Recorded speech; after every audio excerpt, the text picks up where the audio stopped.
বাংলাদেশ দীর্ঘদিন পর একটি ডেমোক্রেটিক প্রসেসের মধ্যে ঢুকতে যাচ্ছে, কিন্তু এই প্রসেসের মধ্যে যদি কোনো ত্রুটি থাকে, বিচ্যুতি থাকে, তাহলে আবার ফ্যাসিবাদ বারবার ফিরে আসবে। এই জন্য জুলাই ঐক্য তার প্রতিষ্ঠার পর থেকে বিভিন্ন ইস্যুতে কাজ করে যাচ্ছে। আমরা আগামী দিনে কর্মসূচি ঘোষণা করছি।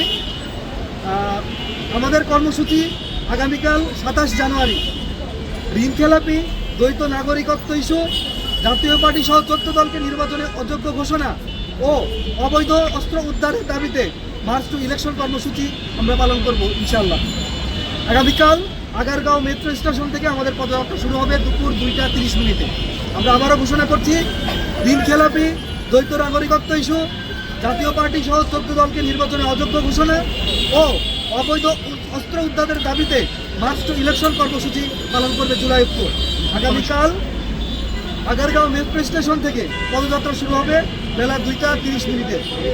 এছাড়া আগামী 31 জানুয়ারি একই দাবিতে, বিশেষ করে অবৈধ অস্ত্র উদ্ধার ও ত্রয়োদশ জাতীয় নির্বাচনে লেভেল প্লেইং ফিল্ড নিশ্চিতের দাবিতে মার্চ টু স্বরাষ্ট্র মন্ত্রণালয় কর্মসূচি ঘোষণা করছে জুলাই ঐক্য। ঢাকা বিশ্ববিদ্যালয়ের মেট্রো স্টেশন থেকে 31শে জানুয়ারি বেলা 2:30 পদযাত্রা শুরু করবে জুলাই ঐক্য। এই কর্মসূচি সফল করার উদ্দেশ্যে জুলাই ঐক্যের সকল স্টেক হোল্ডার, সামাজিক সংগঠনের নেতৃবৃন্দ ও বাংলাদেশের সাধারণ নাগরিককে অংশগ্রহণ করার জন্য অনুরোধ জানাচ্ছি।